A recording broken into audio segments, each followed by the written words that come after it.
Kaugnay ng balitang yan, nagsagawa ng chat day ang Bureau of Internal Revenue o BIR ng Davao Region. Ito'y para suriin kung sumusunod ang mga establishmento sa kanilang tax obligations. Ang detalye sa report ni Regine Lanusa ng PTV Davao. Pasado alas 10 ng umaga, Pebrero 23, binisita ng tanggapan ng Bureau of Internal Revenue Region 19, Davao, ang isang establishmento dito sa Cabaguio Street, lungsod ng Davao. Mismong si BIR Revenue Region 19 Director Narciso Laguerta ang nanguna sa nasabing aktibidad. Sa naturang operasyon, sinuri nila ang mga tax compliance requirements.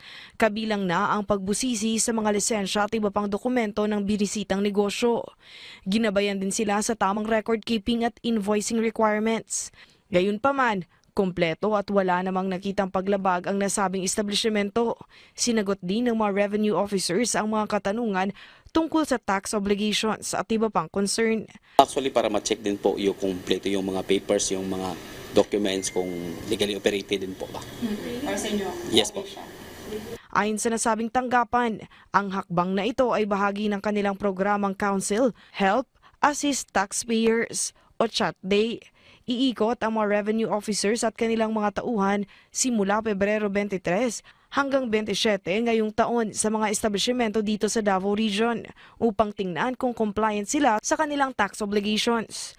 Dati na ang nagsagawa ng tinatawag nilang tax mapping, ngunit ang pagkakaiba ngayon ay hindi sila magpapataw ng multa sakaling makitaan ng kulang o mga pagkakamali. Sa halip, papayuhan lamang sila sa mga kulang na requirement o maling nakagawian. Tinatawag nga nating Friendly TCBD, tax campaign natin. No? Ito po ay mag-iikot-ikot po ang ating mga revenue officers. Gaya ng nasabi ko, kami po ay sort of check lang yung mga inyong compliance, mga resibo natin, mga books natin, mga displays natin. Paliwanag pa niya, ang hakbang na ito ay magsisilbing tulong ng kanilang ahensya para sa mga taxpayers. Maaari ring magpakonsulta ang mga taxpayers tungkol sa kanilang mga tanong, sitwasyon at concerns. Naniniwala ang BIR na sa pamamagitan nito, mas marami na ang mga susunod sa requirements dahil alam na nila ang mga dapat gawin at mga kinakailangang dokumento. Nandyan po kami. Pupunta po kami sa inyo para tumulong, hindi para makipag ano.